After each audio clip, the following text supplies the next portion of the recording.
Seja muito bem-vindo, seja muito bem-vinda no meu canal.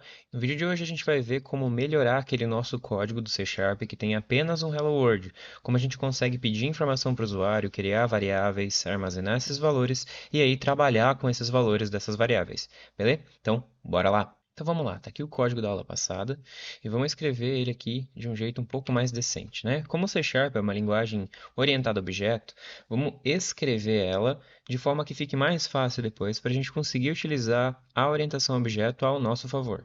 Então, vamos lá.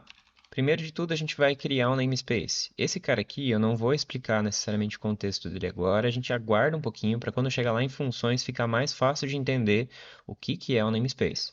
Mas vamos lá. Namespace. Aqui a gente pode colocar qualquer coisa, então, programa. Depois, o que a gente vai fazer? A gente vai declarar uma classe, então, public class program. Nesse caso aqui, esse program indica o nome da classe que a gente está criando. O nome da classe é esse que eu sempre falo para que seja o nome do arquivo. Se a gente está no arquivo program com P maiúsculo, o nome da classe vai ser program com P maiúsculo, ok? Então, public class program. Abre chaves e fecha chaves aqui. E aí, no meio das duas chaves aqui, a gente vai criar a função main. Static void main. Função main também com o M maiúsculo, tá? Bom, esse static e esse void, por enquanto eu não vou explicar, como fazem parte ainda do contexto de funções e um pouco mais ali voltado para a classe em si. A gente vai apenas deixar eles quietos por enquanto, tá? Vamos fazer o seguinte, vamos colocar o nosso Hello World aqui e ver se ele funciona. Console.writeLine hello world. Ponto e vírgula. E vamos executar. .NET Run, ele vai demorar um pouquinho a primeira execução, mas está lá. Hello World. Beleza, então quer dizer que ele executou. Ah, eu acabei esquecendo de explicar o que é esse main. A main é o ponto de entrada no código, ou seja, toda vez que um programa for executado, ele vai começar aqui por este program, por enquanto, né, que a gente não fez nenhuma modificação aonde o nosso C Sharp vai inicializar. E o ponto de entrada desse program vai ser a main, tá? Ele vai procurar aonde está a main para que se inicialize por ela. Então, nesse caso aqui, ele vai começar com o nosso Hello World. Beleza? Se console writeLine, escrever linha, né? É para a gente escrever alguma coisa na tela.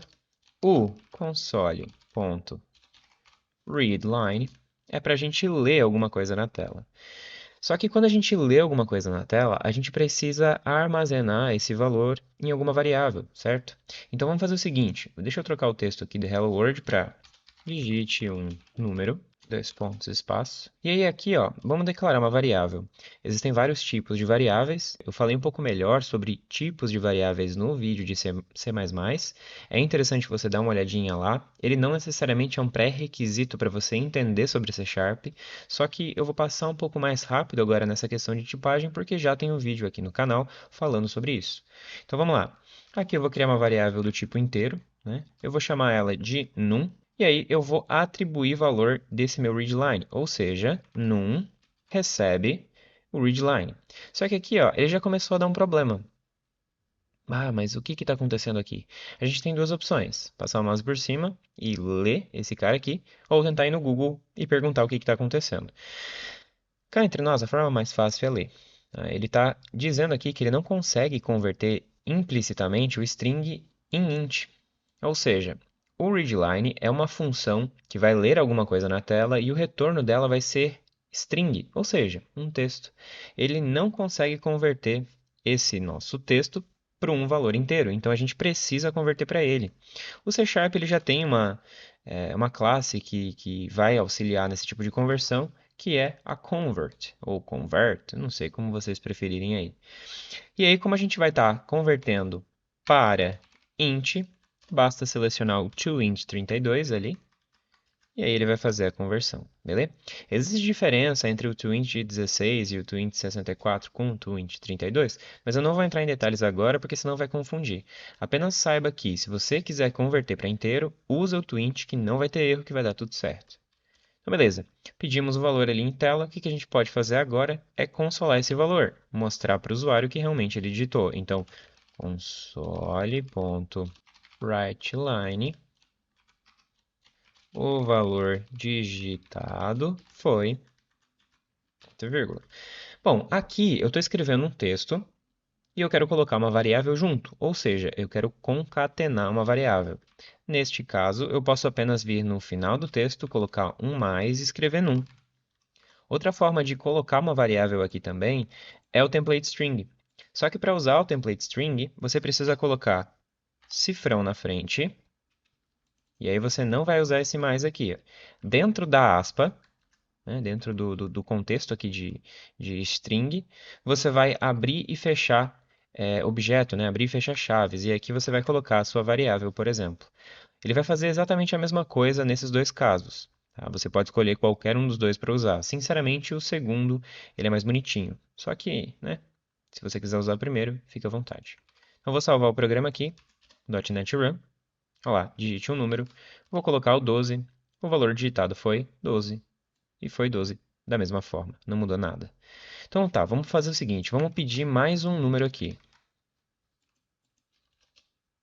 Digite outro número. Bom, aqui a gente já sabe que não pode usar a mesma variável, porque senão ele vai sobrescrever o valor, certo? Então vamos criar uma outra variável aqui, chamada número 2. Então, int num2 ali. Depois vou colocar o número 2 aqui, para ele, né, receber esse valor. E vamos somar esses dois números. Bom, eu vou colocar aqui mais 2 e vou colocar aqui mais 2.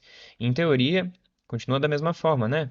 Aqui ele vai somar e aqui também vai somar, certo? Vamos ver. Digite um número 12, digite outro número 12. E olha só que engraçado. Concatenando do jeito normal, né, nesse jeitinho com mais aqui, o que que ele faz? Ele pega esse número 12 aqui e adiciona na string.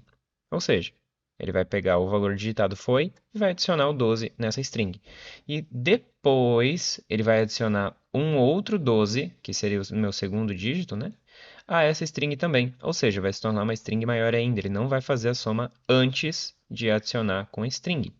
Já no meu template string, não. No meu template string, ele vai somar antes de consolar ele como string, né? Como texto, tá?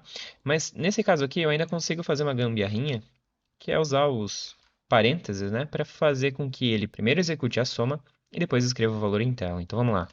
.NET Run. Vou fazer os mesmos 12. 12. 12. Tá lá, o valor digitado foi 24. Tanto para um quanto para outro, exatamente da mesma forma. Não mudou absolutamente nada.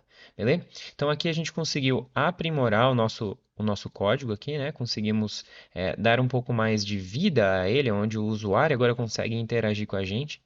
E aí, se você estiver procurando exercícios para fazer, eu vou deixar aqui na descrição do vídeo uma lista de exercícios que foi aplicada lá em C++ e que é interessante sim trazer aqui para C Sharp.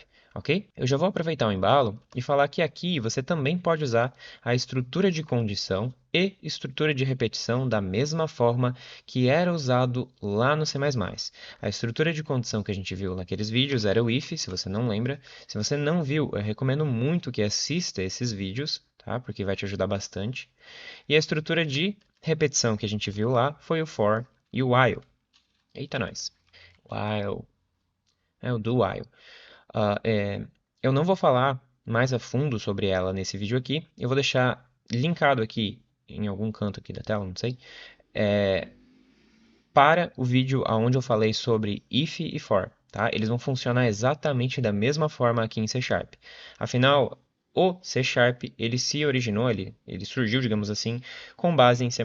Se vocês tiverem interesse que eu crie um vídeo falando sobre estrutura de condição e estrutura de repetição dentro do C Sharp, ou seja, exclusivamente no C Sharp, deixa nos comentários aqui do vídeo para eu saber e aí criar esses vídeos para vocês, beleza? Para o vídeo de hoje era só.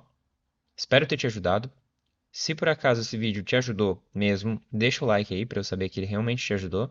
E é claro, compartilhe com os demais que estão também precisando de um apoio ali, de uma ajuda em C Sharp, porque eles estão aprendendo. Ah, e pode ficar tranquilo que eu vou deixar na descrição desse vídeo aqui o link do GitHub para você conseguir acessar o código que a gente está vendo na aula de hoje. Show? Então era isso aí. Falou, valeu, até o próximo vídeo.